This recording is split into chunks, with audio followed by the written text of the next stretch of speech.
અંકલેશ્વર શહેરના ભરૂચીનાકા વિસ્તારમાં પારસી અગિયારી પાછળ પારસીવાડમાં રહેતા અને કન્સ્ટ્રક્શનના વ્યવસાય સાથે સંકળાયેલા મજૂમ રુસ્તમજી વીમા દલાલ મકાન બંધ કરી પરિવાર સાથે પૂના ખાતે પિતરાઈ ભાઈના દીકરાના લગ્ન પ્રસંગમાં ગયા હતા।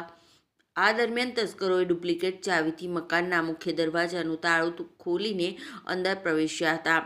ઘરમાં પ્રવેશેલા તસ્કરોએ તિજોરી અને લોકરો ખોલી તેમાંથી સોના ચાંદીના દાગીના તથા રોકડ રકમને ઉઠાંતરી કરી ફરાર થઈ ગયા હતા।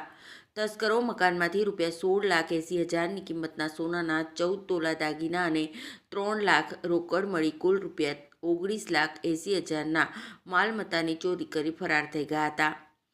બનાવની જાણ થતાં શહેર એ ડિવિઝન પોલીસ મથકના પીઆઈ પીજી ચાવડા તેમજ પોલીસ કાફલો સ્થળ પર દોડી આવ્યો હતો। ઘટનાની જાણ થતાં એલસીબી ટીમ પણ સ્થળ પર દોડી આવી હતી। ડોગ સ્ક્વોડ અને એફએસએલની મદદ લેવામાં આવી રહી છે। ઘરના દરવાજાને તોડ્યા વિના તસ્કરો અંદર પ્રવેશ્યા હોવાથી ચોરીમાં જાણભીદુનો હાથ હોવાની શંકા છે।